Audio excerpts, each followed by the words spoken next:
water does such amazing things. It's this inexorable force. And then it creates these wonderful habitats. And then when it's out of equilibrium, there's ways to give the system what it needs. And that's what we specialize in doing. And it does take a lot of different kind of scientific perspectives to pull that off successfully. And have this wonderful team that I work with that collectively we make good things happen for Florida creeks.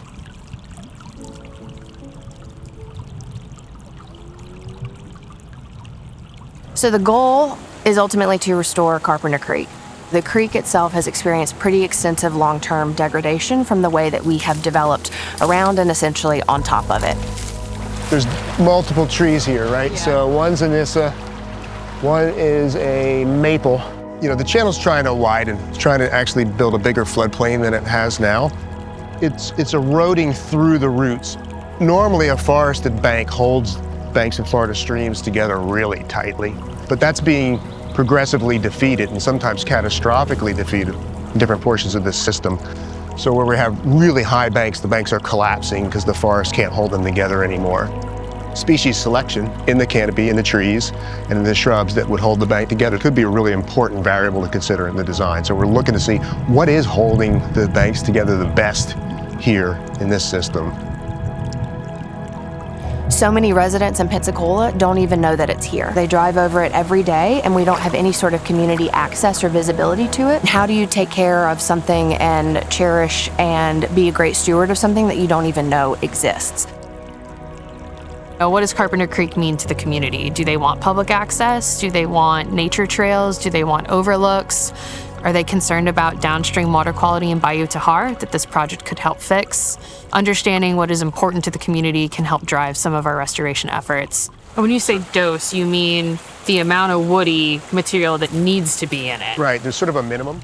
So we have members of our design team who are joining us today. They include the project lead, Moffatt and Nichol, which is an engineering firm, who are leading the project and helping to manage the overall project scheme, as well as our stream restoration experts with Black and Veatch. So they're the ones who are performing a lot of the Creek Recon today, doing the data collection, and will help drive those restoration projects in the future. When Kate and I were first talking about how to build this team, it was really important that we were like-minded in terms of how we would approach the work, the sequencing of the work. So the first thing is we want to hear the community. We want to really spend some time carefully listening. We've seen others take approaches that are more top-down. They come in and they're like, we're the experts, here's what you need to do. And I think that's far less effective, and you leave some information off the table right off the bat if you take that approach. We have a lot of expertise and we can coach the community on like what's feasible and why and what we think is necessary, but it's a dialogue and it starts with listening. Yeah, we've got to have trust. We're here all the way through. It's not separate teams.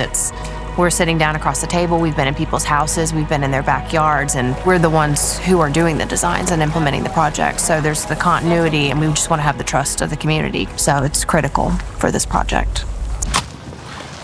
There's a great shot of the profile.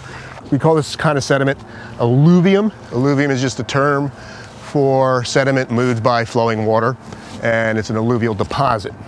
So it dropped that sediment here when the water, when the water was up about this high.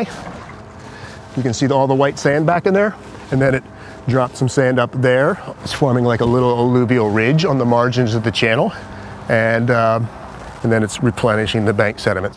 You can tell from, there's some exposed root right here.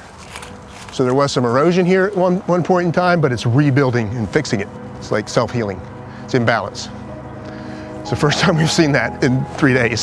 So that was pretty exciting to see. And if this is a pattern, we would maybe start viewing this section of the creek as more intrinsically stable than the other sections we looked at upstream.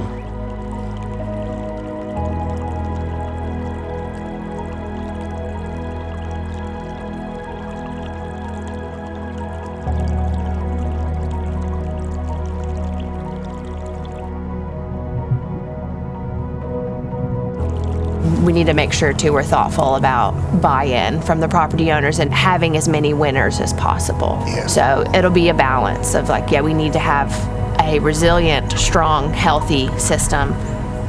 How can we accomplish that and make as many people happy as possible. The extreme sort of anchor point on that discussion is we're committed to not letting a purely social or political solution ask our team to then design something that defies physics.